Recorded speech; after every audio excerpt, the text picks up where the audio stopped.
থেকে সংগ্রামী শুভেচ্ছা ও বিপ্লবী অভিনন্দন। প্রিয় নেতৃবৃন্দ, আপনারা জানেন আমাদের সাংগঠনিক অভিভাবক বিএনপির ভারপ্রাপ্ত চেয়ারম্যান জনাব তারেক রহমান তার 31 দফা দিয়েছেন আগামী বাংলাদেশ গড়ার লক্ষ্যে। সেই 31 দফায় রয়েছে, আমার সামনে যে মহিলা বোনেরা রয়েছেন আপনাদের জন্য এই 31 দফায় অনেক কিছু রয়েছে। মেয়েদেরকে বিভিন্ন রকম স্বাবলম্বী করার, মহিলাদের ফ্যামিলি কার্ড এবং বিভিন্ন সুযোগ সুবিধা এই 31 দফায় রয়েছে। তারই সাথে সাথে এই 31 দফায় বৃদ্ধ ভাতা, বয়স্ক ভাতা, বেকার ভাতা, চাকরি দেওয়া সহ বিভিন্ন সুযোগ সুবিধা রয়েছে এই 31 দফায়।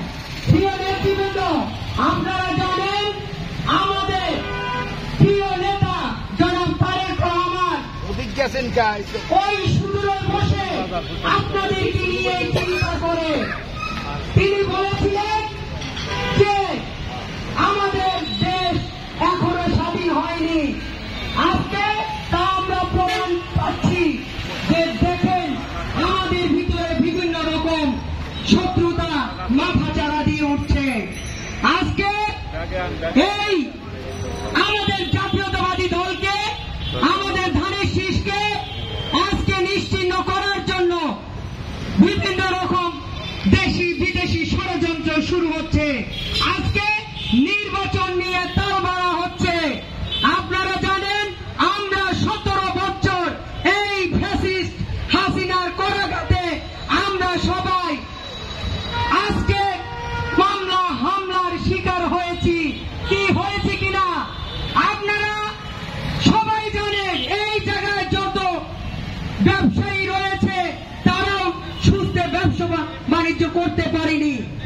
আজকে আমরা যে যুদ্ধটা করেছি সেটা হলো একটি নিরপেক্ষ নির্বাচনের জন্য, যে নির্বাচনের মাধ্যমে এই বাংলাদেশে গণতন্ত্র পুনঃপ্রতিষ্ঠা হবে।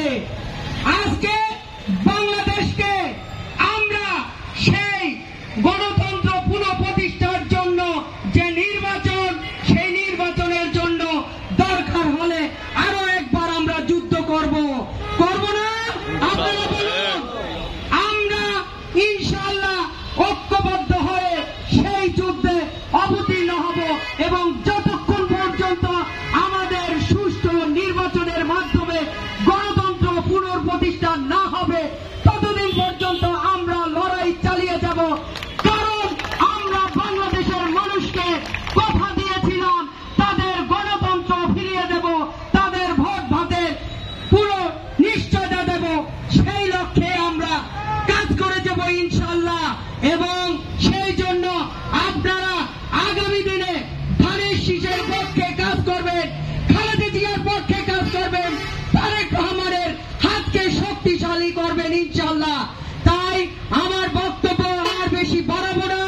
আপনাদের সবাইকে একটি কথা বলতে চাই, দিল্লি নয়, পিন্ডি নয়, নয় অন্য কোন দেশ, সবার আগে বাংলাদেশ। তারুণ্যের প্রথম ভোট হোক ধানের শীষের, এই আশাবাদ ব্যক্ত করে আমি আমার বক্তব্য শেষ করছি।